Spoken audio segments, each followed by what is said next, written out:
Hi, everybody. Welcome to History Respawn. I'm your host, Bob Whitaker. On today's episode, we'll be discussing upcoming episodes of the show, as well as the latest news in history gaming. And on today's episode, I'm joined, as always, by my co-host, John Harney. John, how are you? I'm doing really well, Bob. How are you? I'm doing pretty good. Thank you very much, especially considering the circumstances of the pandemic and then some crazy weather we've been having over the course of the past couple of months here in Texas. The weather's been so crazy. We had obviously the blizzard last month where we were stuck at home without power or water for a week. And then this month, we've had a string of spring storms with a lot of tornado warnings. And it's gotten so bad that my son now likes to impersonate big storms when he's playing with my daughter. And so he'll say, "I'm Big Storm," and he'll go around the house going rumble, rumble, rumble. And then when he'll make lightning noises, and then he'll stomp his feet around. So, it's great. The kids are getting a real up close look at climate change. That's pretty wild. I wouldn't have thought of that. Especially in Texas. It's supposed to, I thought there was an agreement when God created Texas. He promised you guys the heat will be vicious, but otherwise I'll leave you alone. That's what I thought was going to happen. Well, I thought so too, but times change apparently.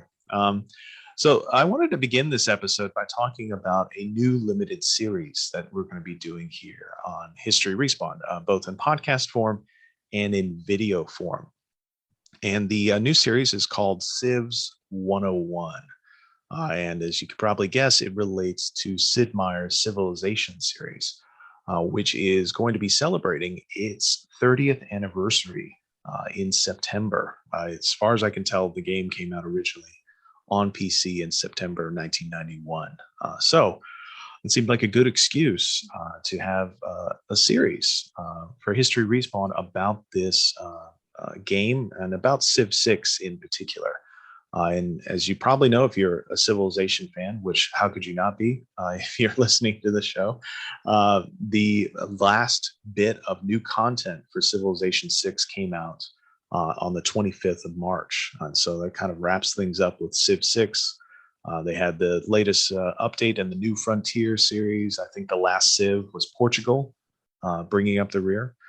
And so it seemed like a good time to talk about the Civilization series in general, but then also to talk about, what Civ 6 looks like now that all of that development is finished. And I am working on a research project about Sid Meier and about the Civilization series. So this kind of also ticks a box for me in wanting to study this series a bit more, and then, kind of have some contributions from other historians looking at this series. So as the name Civs 101 suggests, we are going to be looking at the leaders and civs in Civilization 6. So for each episode of this series, I'm going to have on a guest historian who is going to tackle one of these leaders / civs. And so I've already recorded a couple of episodes. We've had Kate Cook on to discuss the Greek leaders, Pericles and Gorgo, which is a big change over the course of the Civilization series. Usually it's Alexander the Great, but now he's Macedon. So I'm going to have to find a Macedonian historian. That'll be interesting. And then I recorded an episode with Robert Greene, who's, as you probably know, been on previous episodes of the show for Wolfenstein, the New Colossus, and Bioshock. And I had him on to talk about America, which is always one of my favorite civilizations to discuss because it's such an anachronism to have Teddy Roosevelt back in the ancient era and thinking about Americans wearing togas and sandals. That always gives me a good laugh. And so the idea is basically to have these historians on, having them look at the presentation of the civilizations in this game, thinking about the leaders and how they represent the civilizations that they purport to lead in Civ 6. And then also kind of asking these scholars about their personal experience with the Civilization series, either on their own or through interactions with students who play these titles. And, along the way, we'll do some other episodes looking at other elements of the Civilization series, maybe going back and looking at prior titles. I'm really eager, in fact, to get back into looking at Civ 3. I don't have much of a memory of that game, unfortunately. It's probably because I just started undergrad and I was drinking too much at the time. And then we'll have a look at Sid Meier's memoir, which, as many of you know, came out in the fall of last year.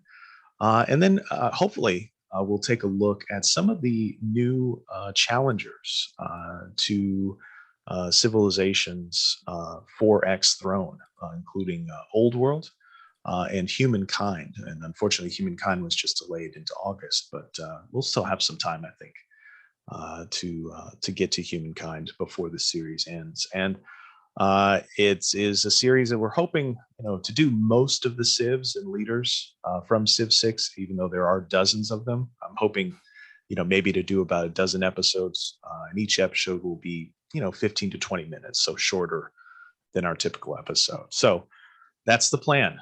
And I have, of course, checked all of this with my colleague, John Harney.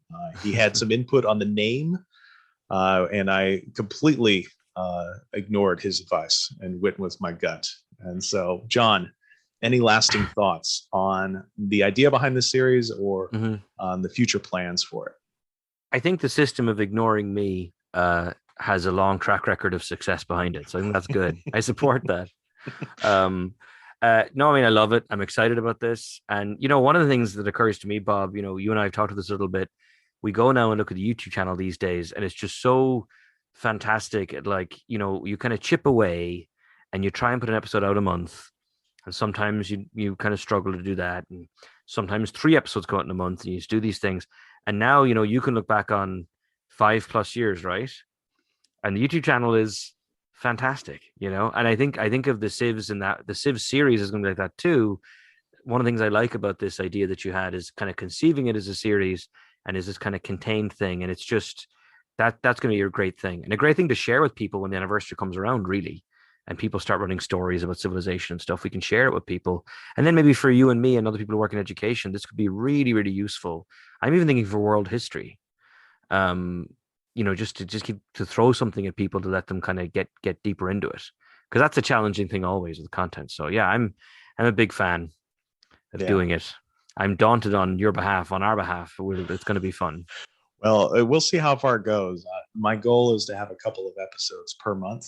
We'll see if I can stick to that. But I am making the series, each episode, shorter. So I'm hoping that'll make the video editing easier, the audio editing easier. And then also, I wanted to keep it shorter per episode for the reasons you suggest of maybe having this being used by teachers.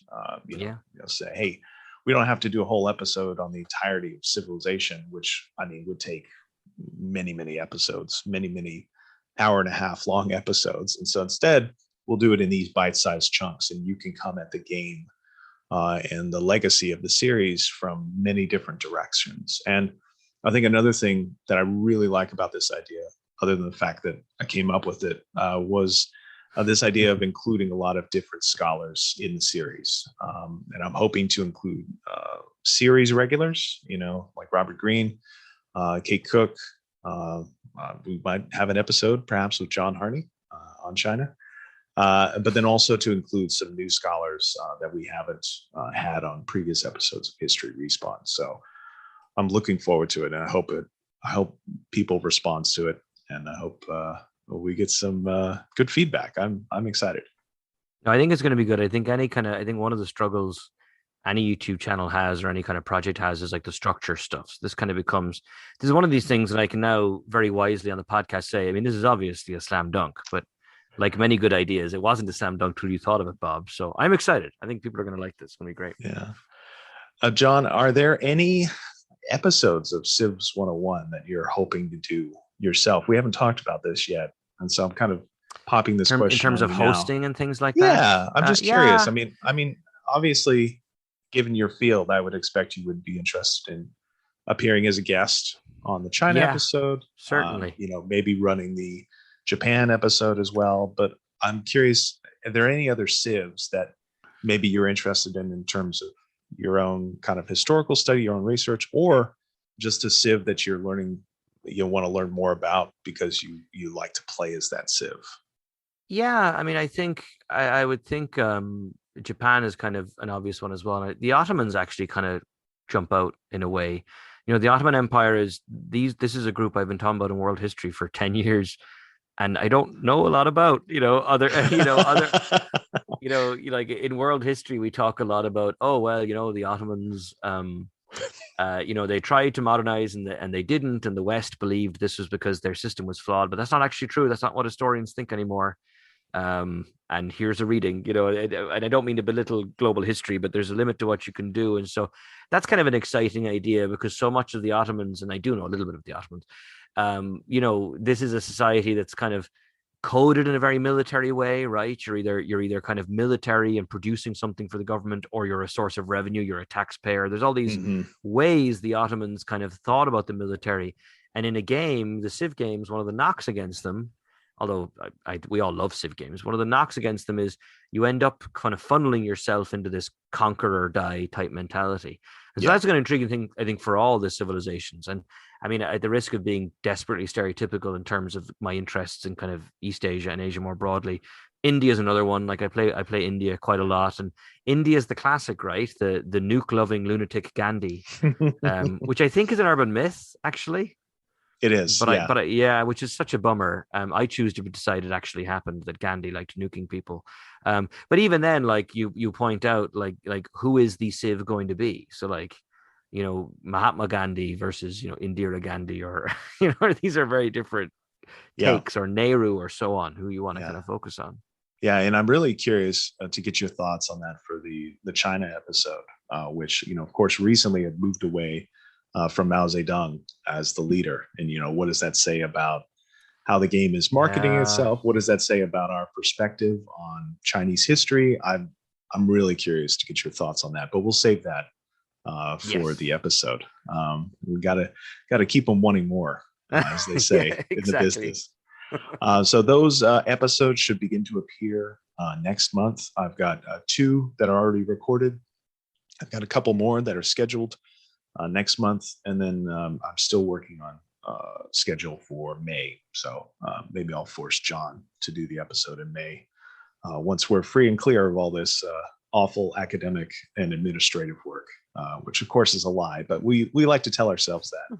When we're academics here in the States, we're on the semester system. It's like, yeah, in May I'll have all the time in the world. It'll be fine. There's typically a 4-day window that you just get to spend entirely on guilt and anxiety, which is good. It's useful over the work you should be doing. Yeah, that's right. Well, that's every day for me. So, okay. Well, let's move on to talking about some recent news in history games. And I did want to point out before we begin that John has started a new series of articles, weekly articles on the History Respawn website, historyrespawn.com, called History and Games This Week.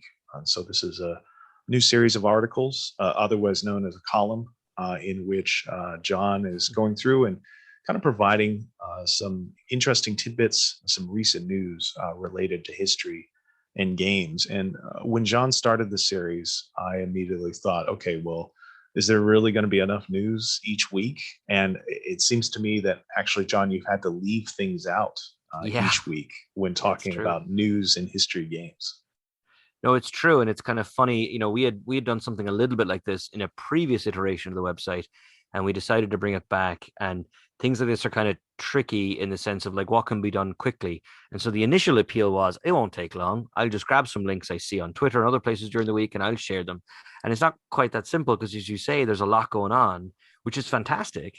And it's nice as well, because I think there's various stuff out there. Like I've name dropped them a couple of times now, but like the Value Foundation have their own newsletter on interactive pasts that comes out every Monday, which is excellent. It's actually kind of more fully involved than what I do. But yeah, week to week, there's just so much. There's so much stuff. And I can never tell, like, has the historical content, for lack of a better term, increased, or are we getting better at kind of noticing it and covering it? I think it might be both, honestly. Yeah, I think so. But I would say, and I've done presentations on this recently. I think history games have just grown in in terms of sales and in terms of Mm-hmm. interaction with players. And so it's a big field. That's a big market. And kind of going along those lines, Activision, the publishers of Call of Duty, we've learned this week that they are planning a new World War II Call of Duty entry that should be out later this year, late 2021. So this is a news that came out, I think, originally from Eurogamer. I've got Eurogamer's story up here, and they've verified this information with their sources. And so this new game should be a somewhat of a follow-up to 2017's World War II, or WW2 as it was called, Call of Duty World War II. And so what's interesting about this, and there's been some kind of conflicting reports about this, so take this with a grain of salt. But there's some people saying that this is going to be a alternative timeline game set in the Second World War, and imagining a alternative history where 1945 wasn't the end of World War II, and it could actually be a World War II game that's set in the 1950s. So Eurogamer kind of questions this idea. They think it's going to be a more traditional World War II setting. But I'm wondering, John, what do you think? Let's take these two issues separately. Mm-hmm. What do you think of the idea of Call of Duty going back to World War II? And then what do you think about the potential idea of an alternative history Call of Duty game set in the early 1950s? Well, I think the first point is kind of an interesting one as well. We were just talking about historical content in games and so on increasing. Like, one of the reasons that's happening is because, Call of Duty, which is this, inevitable, irresistible force, even as like an economic product, more, as much as it's a work of art. And you know what I mean? Like, they're going to come out. It's going to happen. You will play one, or at least, you'll know someone who plays one. Death, taxes, and Call of Duty. Yeah, exactly. And Madden football. Right. And to go back to that kind of is a big part of that reason. Well, I know, because you had really mixed feelings, didn't you, about the last attempt to do it?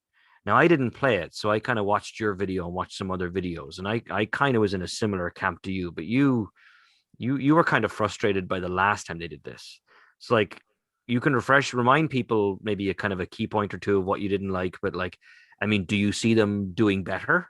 Kind of throw it back at you, or to do it differently. Let's say it that way. I think there's a good chance that it will be different this time, and I'm not saying that that'll necessarily be a good thing, or necessarily a bad thing, but I do think it'll be different. I think in the last game, it was almost like a remake of the original 3 Call of Duty games, in the sense that it follows the story of an American regiment, American platoon on the Western Front shortly after the D-Day landings, going through to the end of the war, which is a story that many games have told, and Call of Duty as a series has told many, many, many times before. Now, the reason why I think it'll be different is because they've now done that remake, right? And I thought of Call of Duty World War II as a remake of the original kind of first few Call of Duty games. And so now I imagine they're going to want to tell a different story, a different perspective. And I think, when I look back on World War II, there's a couple of interesting things, a couple of interesting directions I think they might go. So the first thing is that the original Call of Duty series, the ones that came out in the early 2000s, those were kind of remarkable in the sense they presented multiple perspectives on the war. So you had levels where you played as Russian troops, you had levels where you played as British troops, French troops, and American troops. So Call of Duty World War II, it came out in 2017, it was only the American perspective. So I would guess if they were kind of going back to the well, they might do different perspectives on the war. The second thing is that Call of Duty World War II was really interesting because it ended in a very odd way for Call of Duty series, a very interesting way. It ended, last mission was in a concentration camp, or it was at least intended to be a concentration camp, or at least that was the idea. So I'm wondering if there's a world in which they might go back to that well, in which they would deal with some of these more difficult topics related to the Second World War. Now, there's plenty of reasons to say, well, Call of Duty World War II back in 2017 didn't do enough along those lines to earn any credit, which I can accept that criticism. But at the same time, how many World War II games can you mention off the top of your head that even bring up the idea of the Holocaust or the idea of these labor camps? It's not many. I think you can count them on one hand, actually. And to see that kind of work in a huge AAA title, right? The biggest game, one of the biggest games of 2017, that's pretty remarkable. So I would say when I'm looking at the upcoming game, just thinking about it, if it is like a straight World War II history, I'm hoping that it includes different perspectives on the Second World War. And I'm hoping that it kind of follows along the lines of the ending of World War II, which I thought went in an interesting and I would say kind of brave direction for Activision. Mm-hmm. No, I think that's interesting. I mean, the Holocaust and the camps more broadly, or more narrowly, I suppose, are really interesting because I think there's still an active debate as to whether or not video games, for example, should try to depict something like that and the challenges that are in there. But I personally feel, and it's probably not shocking for people listening to the podcast to know I feel this way, I think we're past that now. I think that games, whether it's at the more kind of indie small team level or the blockbuster level, games are doing these things. Games are exploring these themes, and I think games are often doing it very well. Like a game like Spiritfarer last year, which had a lot of impact on I think a lot of people who played it in terms of how it talks about grief and everything else.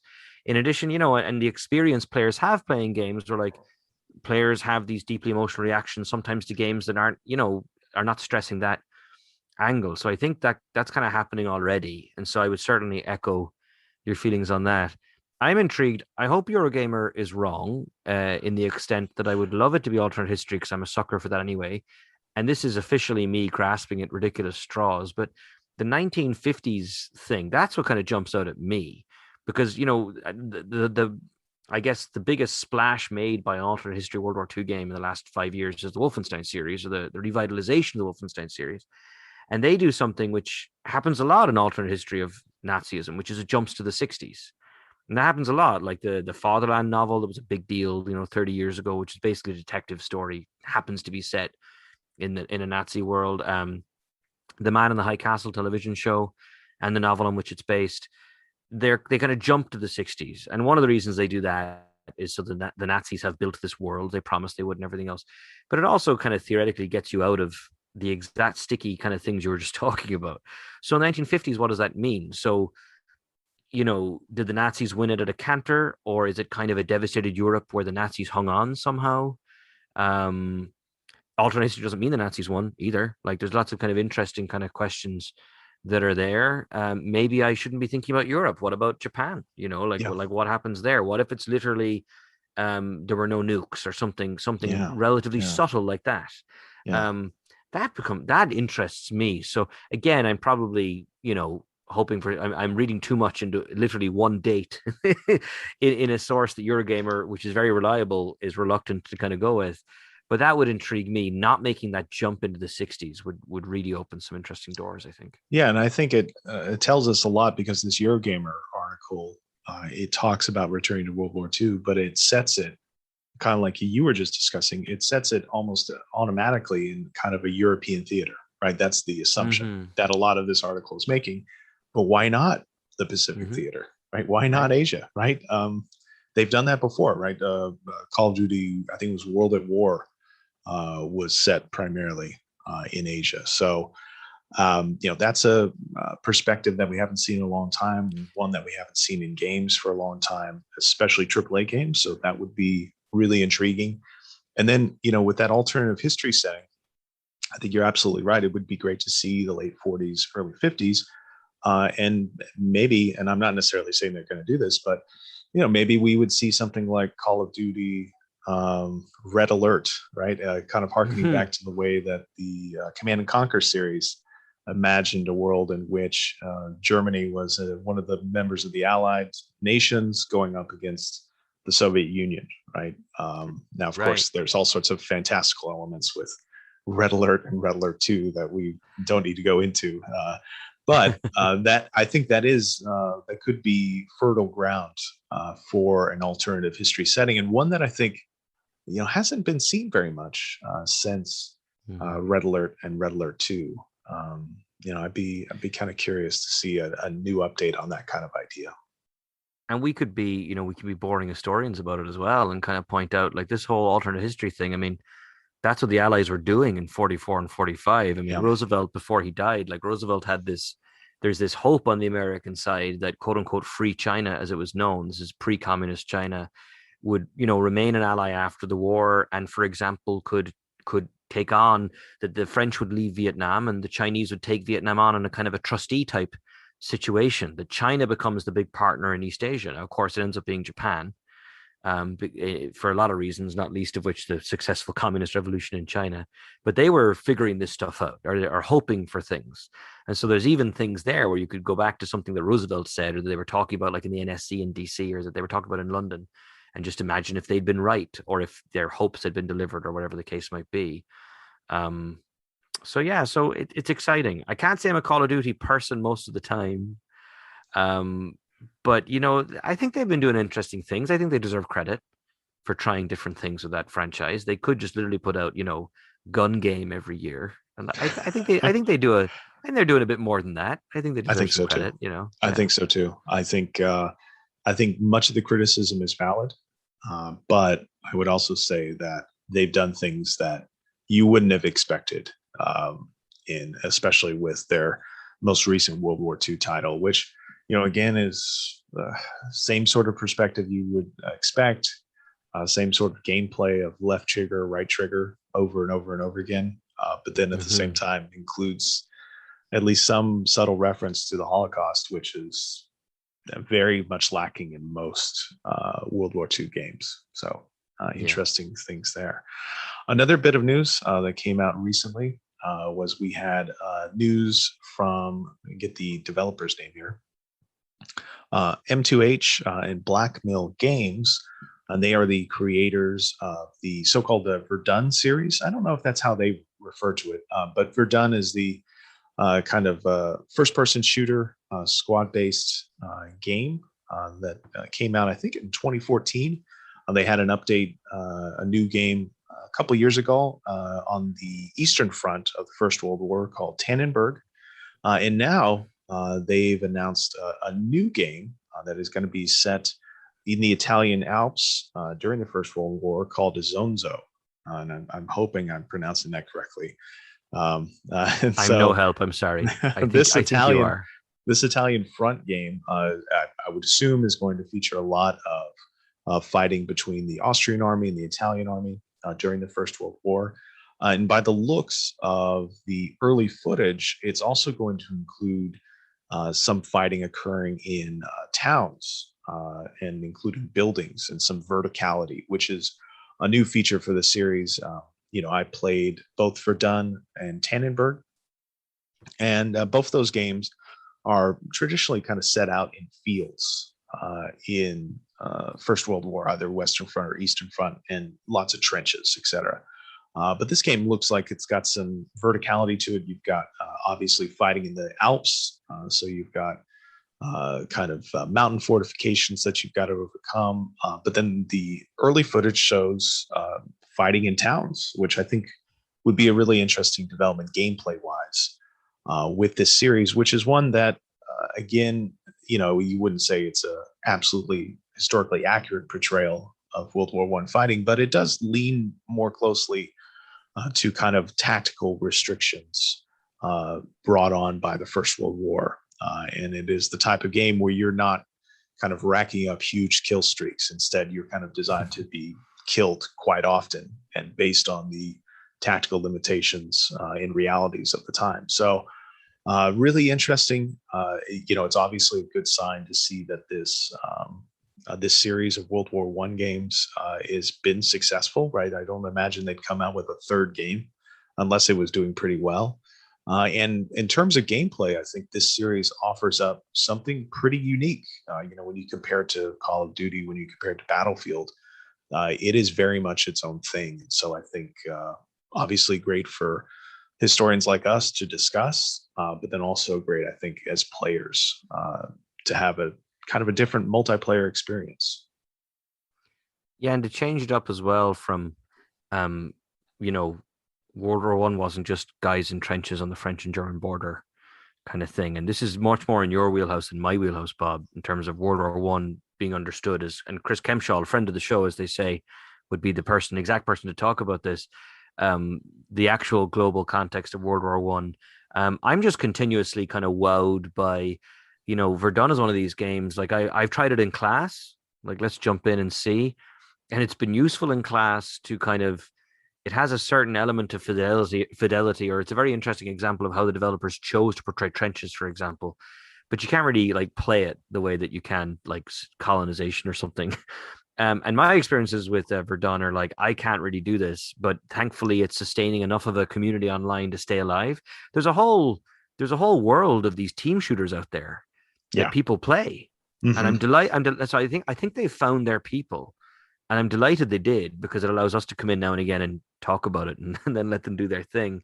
But I agree, the Isonzo thing is just kind of really, I'm just fascinated. We know so little about it, but even just that little bit of like, oh, like alpine combat, whatever that is, Yeah. like you say, maybe a bit of verticality, and honestly, even the color palette being a little bit different, Yeah. is kind of intriguing to me. So it's exciting. Yeah. And World War I games, man, they're a I thing know. now. I asked Chris Kempshaw, friend of the show, on Twitter whether there was now too many First World War games. He didn't seem to agree, but I'll we'll get into that hopefully when we do an episode on this game. And it looks like the game right now is intended to be released this year. So by the end of 2021, we'll see with the Hmm. pandemic if that's actually the case. And obviously, as listeners probably know, there was big news with Humankind, kind of upcoming 4X game, which was supposed to come out next month in April, but has now been pushed back largely because of development problems related to the pandemic. Has now been pushed back into August, and they give a firm date here of August 17th for the release of the game. So that's disappointing, but probably to be expected given everything that we've gone through uh, as a society, as a worldwide society in the past year. It's hard to know. I always wonder with these bigger games, because there tends to be delays happen with these big games anyway. So part of me wonders that, but a lot of people are talking about, and I think convincingly so, that if anything, the larger teams might be struggling more than the smaller teams. And some people talk about, well, some smaller teams are remote already, et cetera, et cetera. But as everyone, people listening have experienced in the last year, you can move 3 or 4 people and it's not fun, but you can figure stuff out. But I think you get past the 4 or 5 person mark and it's hard. And especially, Humankind and similar games have pretty significant technical debt in those projects. Like you can't just download a Git repo and go to work on your Surface Pro or something, which is not meant to be a diss of a Surface Pro, but you know what I I mean? was Like you're going to dealing with, say, Surface Pro is a wonderful machine, but like these big engines, big game engines and everything, and sometimes they have bespoke engines they made themselves, and all that kind of stuff, and so not surprised, definitely disappointed. I'm really excited about Humankind. I mean, Amplitude, I have liked everything they've done. I think I've liked everything they've done. Like the even the stuff I haven't played as much, I'm like, oh, this is fantastic. I must find time, and then I don't, because we have kids and everything else. But I'm really excited. Um, and we might talk, talking about Old World, for example, which will come up in the Civs 101 series later on. It's just kind of an interesting place because it's always been hard for there to be. I guess there's always been Civ likes to an extent, but Humankind feels like it's trying to do a bit more than that. Um, if anything, be a bit more like Civ than other games that throw on an extra layer of gameplay, but then do its own thing. So I'm curious. My anticipation will extend, I guess. But it'll come. I'm yeah, still I'm so excited though. I'm so excited. I just hope the delay. I hope the same issues that caused the delay don't affect their product. That's where my heart goes out to yeah, all these developers, because at the best of times, I feel like, especially in the higher up you go in terms of scale, the tougher it gets. But you've got this balancing act between the artistic and the technical, and the practical and everything else. And so fingers crossed that this works out for them. Yeah. Yeah.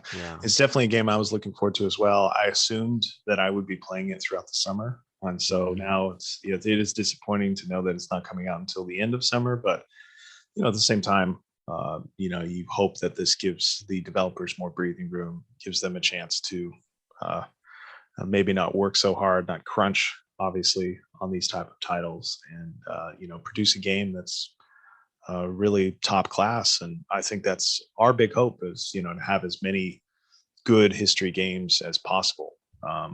Whether that is old standbys like Civilization or, these new challengers like Old World and Humankind.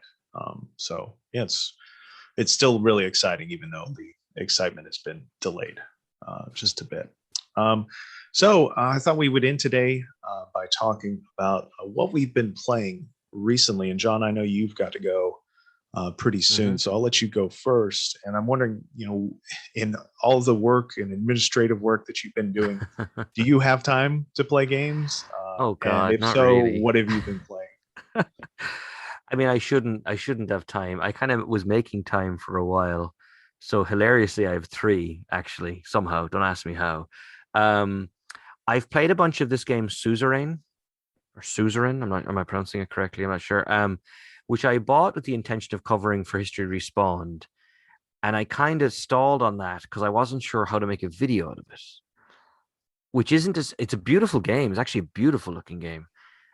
It might be one of the best text adventure games I've ever played, which is part of the problems with putting on video. So for people who don't know, you effectively play this kind of extended kind of character building, like mini adventure, text adventure, where you're literally choosing between choices to become the ruler of a small, what is effectively maybe a Balkan kind of analog state or a Central East European analog type state in a kind of a mid 20th century kind of maybe immediately post Ottoman Empire type kind of phase. So you can be socialist or you can be much more kind of capitalist, and you can decide how to deal with your neighbors and all this kind of stuff. And it's done exceptionally well. And I do recommend it. And I hope I can figure out a way to talk about it or get someone in to talk about it. And it's just a beautiful little game. I usually don't like games that are effectively board games made digital. I'm not someone who enjoys that. But this is a bit like that, but in a really good way. I've played a bunch of Loop Hero along with the rest of the internet. Loop Hero's good. It gives off these fantastic retro vibes in a way that kind of makes sense. It's kind of a weird little grindy game. I really don't agree with people who talk about it being an idle game or pseudo idle game. I don't find that at all. In fact, I have the opposite problem with Loop Hero, which is it becomes extremely demanding of my time.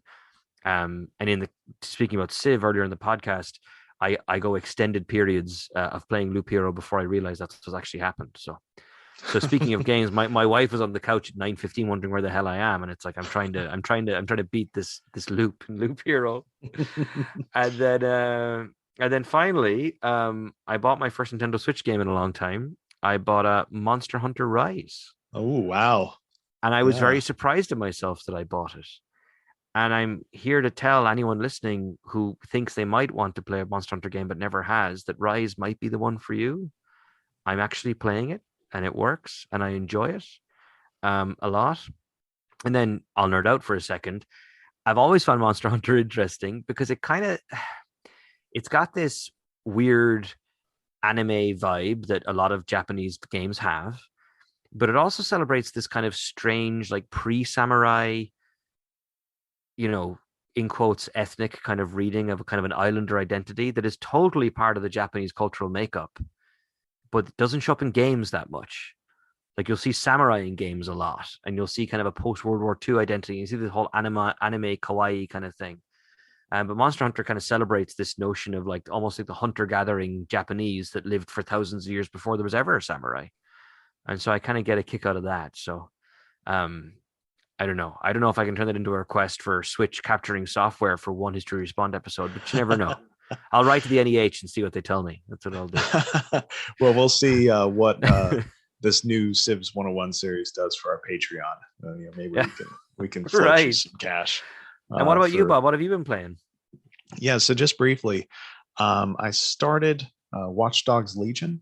a couple nights ago. This is the third Watch Dogs game from Ubisoft, set in Britain, and it's in the midst of kind of the usual cyber CTOS surveillance state thing. So I've only played about an hour of that. I've liked what I've played so far, but hopefully I'll be able to do something history respawn related with that. I've been wanting to do an episode on the history of CCTV in Britain, and I've got a couple of good scholars for that. So I thought this might be a good excuse to do that.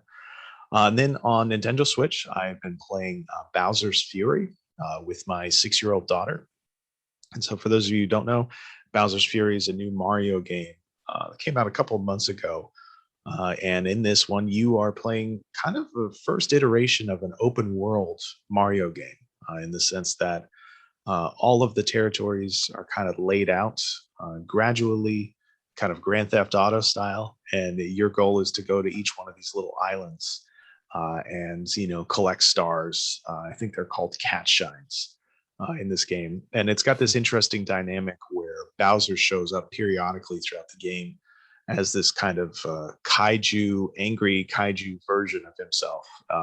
And then during the course of the game, you can, as Mario, turn into a upgraded kaiju cat that is portrayed as Mario as in a lion suit. And so my kids absolutely love that. But I would say, as far as co-op is concerned, the game has you playing as Mario, but then the second player can play as Bowser Jr., who is helping Mario with Bowser's Fury.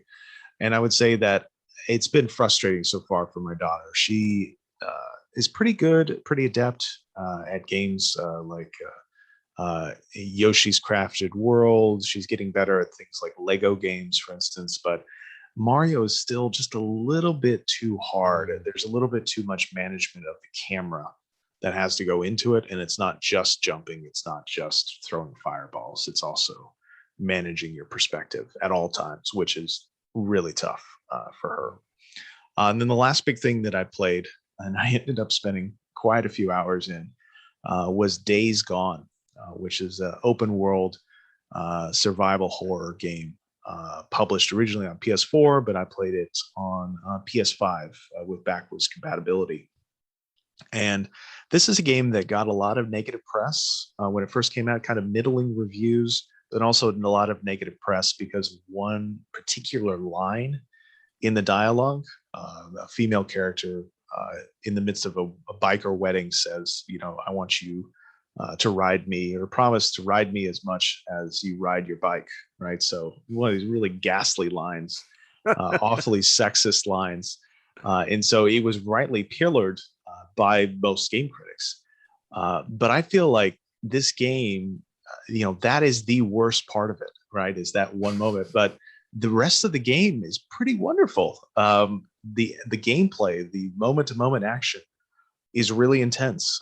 Having to move around this open world on your motorcycle, having to worry about repairing your bike, refilling your bike in the midst of this open world while there are zombies running about is very intense. And it is kind of the open world Resident Evil game that I didn't know I always wanted. And it was really enjoyable. The story is very mediocre. The dialogue is often very, very, very bad, and not just that one really terrible sexist line. But I thought the gameplay was amazing, and it really made me hope that they can do a sequel for the PS5 eventually. We'll see. But yeah, so that's what I've been playing. Yeah, I don't mean to be dramatic, but we as a society were too hard on Days Gone. That's what I like. That game is really good. I agree with everything you just said, Bob. I will say the story, I kind of know what mood I'm in. I feel like if you like Sons of Anarchy and you're willing to lower your standards, that sounds so harsh. But Days Gone all those games are a bit like that, those open world games. Yeah. So I agree with everything you just said. And it's that game is good. Yeah. People should play Days Gone.